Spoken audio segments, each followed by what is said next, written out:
Bonjour à tous, bienvenue au Club Emploi proposé par Cadre Emploi et le Figaro Économie. Alors le salon de l'agriculture vient d'ouvrir ses portes jusqu'au 1er mars et figurez-vous qu'il va y être question d'embauche, et y compris pour les cadres.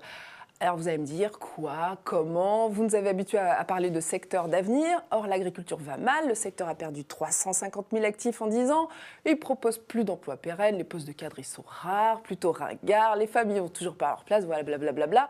Bref, en entendant tous ces poncifs, vous imaginez, vous pensez bien que mes deux invités bouillonnent de les atomiser. Ils représentent deux associations qui se mobilisent justement pour rapprocher candidats et employeurs de l'agri et de l'agro. Je reçois d'une part Mylène Gabaret, la déléguée nationale de l'ANEFA, Association nationale pour l'emploi et la formation d'agriculture, et d'autre part Philippe Pellevet, le directeur de l'APECITA, c'est l'Association pour l'emploi des cadres et ingénieurs de l'agriculture.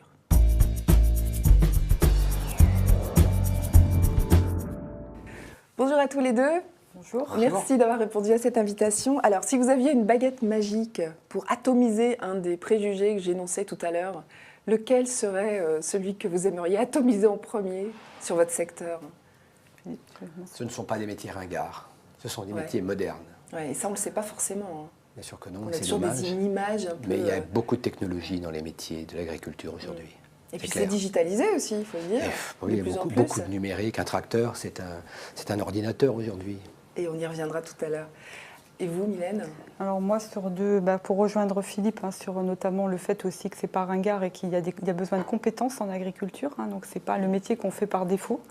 C'est un métier technologique, donc il faut vraiment avoir des compétences particulières pour occuper des postes. Et puis on peut évoquer aussi le fait qu'il y a des femmes en agriculture aussi, on peut les attirer. Donc, dans les exploitations, il y a quel pourcentage de femmes, vous avez une idée? à peu près 30%. Ouais, 30%, donc c'est pas négligeable et ça se développe. Ouais. Alors justement, on va essayer d'expliciter ce mot d'agriculture, enfin ce secteur agriculture, parce qu'en fait on dit tout et rien quand on parle de ce secteur. Ça recouvre bien sûr les exploitations agricoles, on l'a vu, mais aussi d'autres branches d'activité. Alors est-ce que vous pouvez nous parler de ces autres branches d'activité qui constituent ce secteur? Oui. Alors, quelles sont-elles? Donnez des exemples. Voyez, effectivement, le cœur, c'est l'exploitation agricole où on produit les matières premières.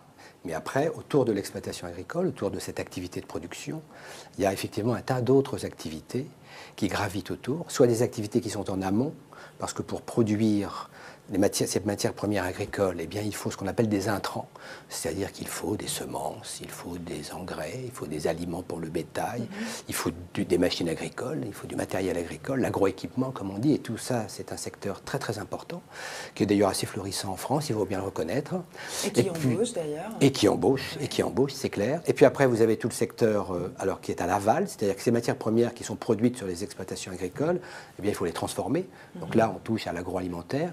Et puis, il y a ensuite toutes les activités de conseil, parce que les agriculteurs, qui sont souvent des petites entreprises, avec le chef d'entreprise, voire 1 ou 2 salariés, mais souvent ce sont des très petites entreprises, eh bien, les chefs d'exploitation ne peuvent pas tout faire. Ils doivent s'entourer de compétences, de conseillers, de comptables, de conseillers de gestion, de conseillers techniques, de conseillers fiscaux, etc. Donc il y a un tas de services, un tas d'organisations, un tas d'organismes qui gravitent autour de l'exploitation agricole pour aider justement les entreprises à se développer. D'accord. Alors, est-ce que c'est vrai que l'agriculture reste le deuxième premier employeur de France, si on inclut toutes les activités que vous avez proposées? Oui, je dirais oui. Oui, c'est le cas. Ça représente combien de salariés dans la filière? Est-ce que vous avez des chiffres en tête? C'est plus de 1 600 000 salariés. Nous, en tout cas, c'est le chiffre qui ressort, c'est 1 600 000 salariés en tout cas. Et alors vous, au sein des associations que vous représentez aujourd'hui, ça représente combien de personnes en recherche d'emploi pour ce qui est de la NEFA, pour ce qui est de la PECITA? Vous gérez combien de personnes qui cherchent justement à contacter des recruteurs ou des recruteurs d'ailleurs qui cherchent à contacter des candidats? Alors nous, annuellement, sur la Bourse de l'Emploi, donc production agricole, donc vraiment les métiers de la production, on a 24 000 demandes qui arrivent par an. 24 000 demandes. Et vous, sur les autres métiers? Et nous, alors plutôt sur les métiers effectivement de techniciens et de cadres, donc ces métiers périphériques et d'ingénieurs, on a dans notre base de données, on a à peu près 20 000 candidats en permanence qui sont en recherche d'emploi. D'accord. Alors, à l'occasion du Salon de l'agriculture, on voit que le Salon publie des communiqués en veux-tu, en voilà, et nous annonce l'agriculture recherche 50 000 salariés permanents. Et vous confirmez ces chiffres? 50 000 emplois? Chaque année, 50 000 emplois sont renouvelés ou créés en agriculture. Oui, d'accord. Alors, justement, Mylène Gabaret, oui. Dans les exploitations, quels sont les métiers cadres qui recrutent en ce moment? Est-ce que vous pouvez nous donner quelques exemples? Alors moi, j'ai amené des offres d'emploi. Donc, si vous voulez que je vous en cite quelques-unes. Donc, les métiers qui recrutent, nous, c'est principalement donc, dans la filière élevage. Oui. Donc on cherche des responsables d'élevage laitier, par exemple. Ça représente 22% de nos offres cadres. On cherche également des secondes exploitations dans ce qu'on appelle, nous, les cultures spécialisées. C'est le maraîchage, l'arboriculture. On a aussi la viticulture qui recrute notamment des directeurs d'exploitation, des chefs d'équipe, des chefs de cave. Donc voilà, on a différents métiers qui sont liés à ça. On a le paysage aussi qui est très important. Paysage, donc avec des conducteurs de travaux paysagers, des concepteurs du paysage, des chefs d'équipe. Voilà, donc ça c'est... Donc un inventaire de ce qui est actuellement disponible. Alors ces métiers, on ne peut pas s'improviser. Non. On peut pas, voilà, ce sont des emplois très qualifiés. Ce sont des emplois très qualifiés qui nécessitent une technique particulière. Ouais. Donc en fait, il y a des difficultés de recrutement en ce moment pour ces profils-là? Oui, parce qu'on n'a pas forcément en face la compétence technique. C'est-à-dire qu'on peut très bien trouver effectivement un second d'exploitation ou quelqu'un qui est un adjoint d'un responsable, c'est possible. Sauf qu'il faut qu'il ait cette connaissance technique qu'on ne peut pas trouver dans le parcours généraliste. D'accord. Donc il faut se former pour y accéder. Vous pensez qu'il y a des postes qui restent vacants dans les exploitations à cause de ce problème d'adéquation? Ah ben c'est sûr, c'est certain. Combien? C'est certain. Alors combien, je ne saurais vous dire. Nous, vous voyez par exemple, on a, je vous disais, 24 000 offres, demandes qui sont en attente. Et on a à peu près 7 000 offres par an, dont 22% attendez que je ne vous dise pas, dont 16% d'offres pour des cadres. 16% voilà. d'offres pour donc les on cadres. A toujours un vivier important, donc on essaie. Alors on a des dispositifs pour former, pour accompagner. Donc, et les chefs d'exploitation sont parfois aussi ouverts, c'est-à-dire comme ils ont un vrai besoin, ils sont prêts à prendre quelqu'un qui n'a pas encore tout à fait la compétence, mais qui vont accompagner et qui va être formé. Mais c'est vrai qu'on souffre. Enfin, c'est vraiment pour nous. Le problème majeur, c'est de trouver la bonne compétence en face du métier proposé. Ouais, et donc, on a des postes vacants. Philippe Pelvet, justement, même question, mais en dehors des exploitations agricoles. Quels sont les métiers cadres qui recrutent en ce moment, où vous cherchez des candidats, pour lesquels vous cherchez des candidats, les grands métiers? Alors, les grands métiers, pour reprendre la question de tout à l'heure, les métiers où c'est difficile de recruter pour les entreprises, on a beaucoup de problèmes pour recruter des commerciaux, des technico-commerciaux, c'est-à-dire des personnes qui ont à la fois la compétence commerciale, qui ont la fibre commerciale, comme on dit, mais qui connaissent également l'agriculture et les produits agricoles. Ouais. Et pour quelle filière en particulier? Est-ce que c'est le vin? Est-ce que c'est le lait? Je ne sais pas. C'est un petit peu toutes les filières. Il y a l'agroalimentaire, bien entendu, et toutes les filières agroalimentaires, mais également dans l'agrofourniture, dans l'agroéquipement, tout ce qui en fait, est du ressort de l'entreprise un petit peu classique, si je puis dire. Ce sont des entreprises. Une entreprise qui fabrique des tracteurs, c'est une entreprise, elle ressemble beaucoup à une entreprise qui fabrique des voitures. Oui. On parle de reconversion maintenant. Est-ce que c'est un secteur qui accueille des gens qui veulent se reconvertir?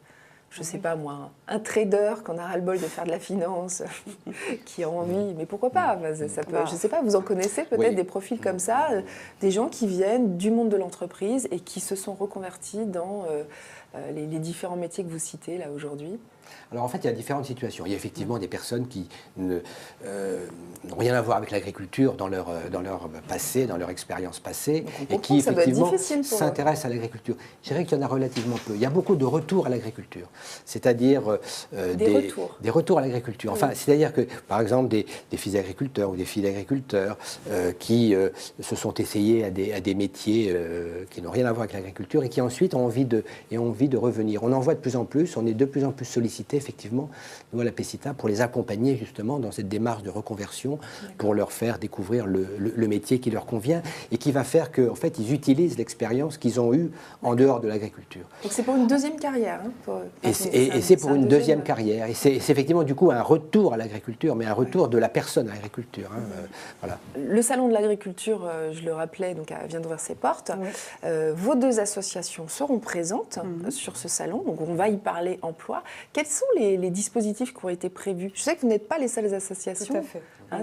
Vous pouvez nous en parler quelques mots? En fait, on est donc au sein d'un espace qui s'appelle l'espace emploi-formation, qui réunit l'ensemble des partenaires emploi-formation en agriculture. Donc on a à la fois l'enseignement agricole qui est représenté. Donc, on a donc la PECITA et nous plutôt pour le côté emploi et promotion des métiers.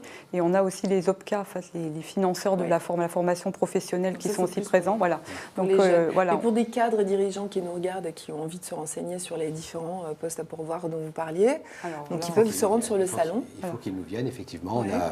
On a la possibilité et la capacité, en nombre de personnes qui sont présentes sur le stand, de les renseigner et de leur apporter la première information, en fait. Et après, on peut les revoir. Et c'est quoi ces histoires de job café? Voilà, c'est ça. Donc en fait, c'est dans le cadre du job café, c'est-à-dire qu'on a nos conseillers qui sont présents tous les jours pour accueillir les personnes et voir avec eux, peut-être leur proposer une offre d'emploi en direct sur le stand. En fait, c'est le principe du job dating, mais avec un conseiller. Il n'y a pas l'employeur sur place, mais en tout cas, il y a les techniciens qui sont là. D'accord. Voilà. Et vous avez aussi des séries de conférences, je crois, qui sont prévues? Tout à fait. Alors, tout au long de la semaine? Tout au long de la semaine. Alors, on en a plusieurs. Donc, on en a une, au niveau de la NEFA, nous, on en organise une plutôt conférence de presse sur la reconversion, justement, où là, on aura 4 témoins qui vont venir parler, justement, de leur comment ils sont venus en agriculture. Donc ça, c'est important.